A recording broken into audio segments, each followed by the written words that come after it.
बेटियां बोझ नहीं होती। एक बेटी की माँ परेशान होकर अपने पति से बोली कि एक तो हमारा एक समय का खाना पूरा नहीं होता और बेटी बांस की तरह बड़ी होती जा रही है। गरीबी की हालत में इसकी शादी कैसे करेंगे? पिता भी विचार में पड़ गया। दोनों ने दिल पर पत्थर रखकर एक फैसला लिया कि कल बेटी को मार के दबा देंगे। दूसरे दिन का सूरज निकला।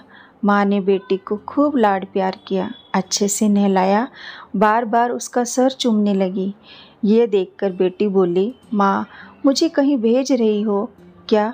वरना आज तक आपने मुझे कभी ऐसे प्यार नहीं किया। माँ केवल चुप रही और रोने लगी।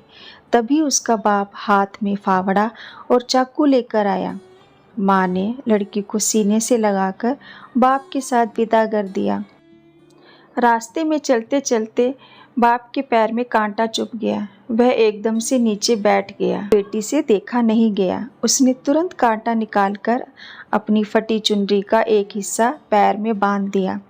बाप बेटी एक जंगल में पहुँचे। बाप फावड़ा लेकर एक गड्ढा खोदने लगा।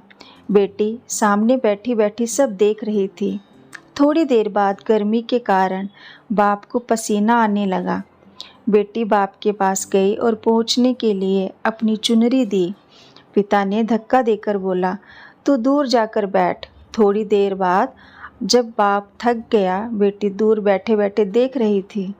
उसको लगा पिताजी शायद थक गए हैं, तो पास आकर बोली, आप थक गए हैं, लाओ फावड़ा मैं खोद देती हूँ, आप थोड़ी देर आराम कर लो, मुझसे आपकी तकलीफ नहीं देखी जाती। ये सुनकर बाप ने बेटी को गले से लगा लिया। उसकी आंखों से आंसू की नदियां बहने लगी। उसका दिल पसीज गया।